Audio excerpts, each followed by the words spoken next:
Sizlar bilan balans hisobotini o'rganishni boshlaymiz. Ya'ni inglizchasiga buni balance sheet deb atashadi. Aynan biz xorijiy kompaniyalarda balanslarni tahlil qilganimizda aynan balance sheet bo'limidan biz balans hisobotlarini ko'rib olishimiz mumkin.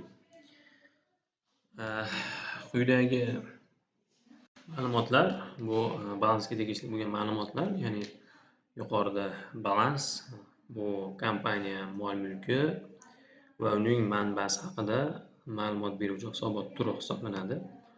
Agar siz kompaniyani mol-mulki va mol-mulk manbasi, ya'ni qayerdan ishlab topganligini, ya'ni qayerdan u mol-mulkka ega bo'lganligini bilmoqchi bo'lsangiz, siz balans hisobotidan ko'rib olishingiz mumkin. Ya'ni ma'lumotni balans hisobotidan olasiz.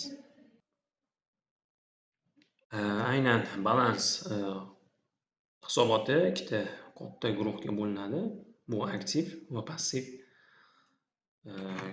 ikkiga bo'linadi, ya'ni aktiv va passivga. Ya'ni aktiv bu kompaniyaning mulki deyiladi.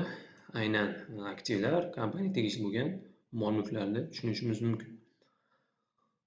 Ya'ni kompaniyaga qanday mol-mulki bo'lgan bo'lsa, uni bir so'z bilan aktiv deb nomlaymiz. Ya'ni bu buxgalteriyaga tegishli bo'lgan atama hisoblanadi. Va bu aktiv o'zida jamiki mol-mulkni tushunchasini beradigan atama hisoblanadi. Passivlar bu kompaniya mol-mulklarining kelib chiqish manbalarini ko'rsatib beruvchi qismi. Aktiv mol-mulkni ko'rsatib bersa, passiv uni manbasini ko'rsatib beradi.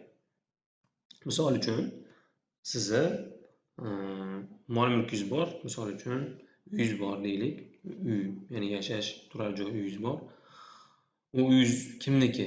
O'zingiznikimi yoki kreditga olinganmi, ipotekaga olinganmi yoki beg'araz yordam shaklida berilganmi yoki lizing shaklida olganmisiz yoki vaqtinchalik turibsizmi, ijara shaklidami va hokazo. Demak, aynan passiv o'sha mol-mulkni qanday shaklda barpo bo'lgani, ya'ni vujudga kelganligini ko'rsatib beradi.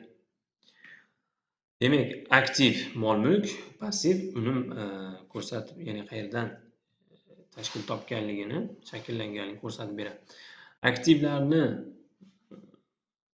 mablag'larda, ya'ni umumiy summasi passivlarda umumiy summasi teng chiqishini aynan balans deb ataladi. Demak, aktivlarda umumiy summasi, misol uchun $80,000 deydigan bo'lsak, umumiy mol-mulk. Albatta, o'sha mol-mulkni passivlari ham yozib borilishi shart, ya'ni manbasi yozib borilishi shart. Shuning uchun ham passivlarni jamisi ham aktivlarni jamisiga teng bo'lishi kerak. Ya'ni siz bitta mulkka ega bo'ldingizmi, $10,000, ya'ni uy deydigan bo'lsangiz, misol uchun, uni manbasini ham yozib qo'yishingiz kerak. O'zim pulimga oldim yoki qarzga oldim deb. Demak, aktivga yozilgan ma'lumot albatta passivga yozilishi shart. Shunda ikkala tomonga bir xil yozilganingizdan keyin u beixtiyor u teng chiqadi, ya'ni bir-biriga teng bo'lib qoladi. Agar aktiv va passivda o'rtada nomuvofiqlik bo'layotgan bo'lsa, demak, yozishda, ya'ni o'sha aktiv va passivga yoziladigan summalarda kamchilik bo'lgan, shuning uchun ham teng chiqmasligi mumkin. Bu xato hisoblanadi, uni darrov bartaraf qilish kerak. Endi aktivlar ikkiga bo'linadi, passivlar ham ikkiga bo'linar ekan. Aktivlar bu uzoq muddatli aktivlar va joriy aktivlar. Aynan uzoq muddatli aktiv, ya'ni men qisqa qilib yozdim, UMA deb, ya'ni uzoq muddatli aktiv deb.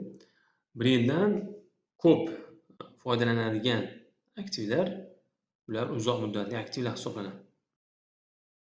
Ya'ni kompaniya bitta mahsulotni yoki bitta mulkni ko'p yil ishlatadi, ya'ni bir yildan ko'p ishlatadi. Misol uchun mebel, kompyuter jihozlari yoki ofis jihozlari bo'lishi mumkin.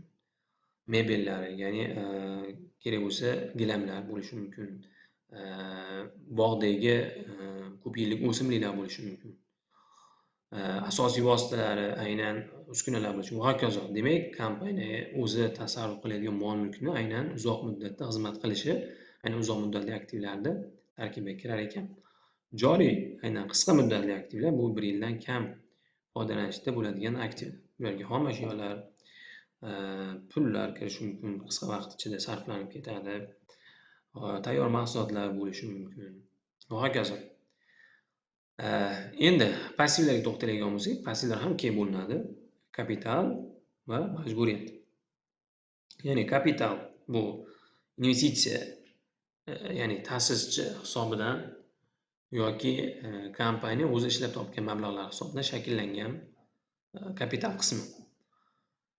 Majburiyat esa bu olingan kreditlar va boshqa qarzlardan iborat bo'lgan qismi.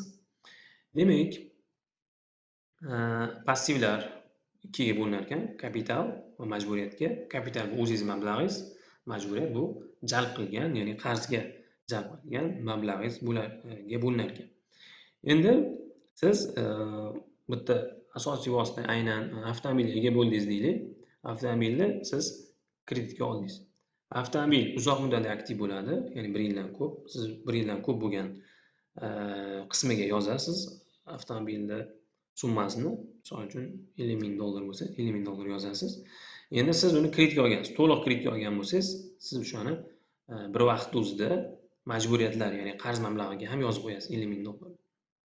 Ya'ni aktivda 50, passivda 50 bo'ladi, ya'ni balans tengligi ta'minlanib turadi.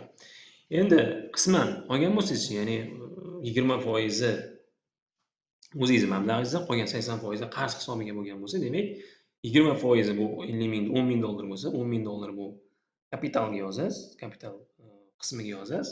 Qolgan $40,000 da majburiyat qismiga yozasiz. Demak, siz 10,000 o'zingiz mablag'ingiz, 40,000 qarz hisobidan bu uzoq muddatli aktivni shakllantirgansiz. Demak, xuddi shunaqa tartibda aktivlar albatta passivlarda ham ifodalanishi kerak. Shunda tenglik buzilmaydi va tenglik teng chiqqani uchun siz adashmaysiz. Ya'ni mablag'laringizni manbalari aynan aniq qaysi manbaga tegishliligini siz adashib xatolarga yo'l qo'ymaysiz.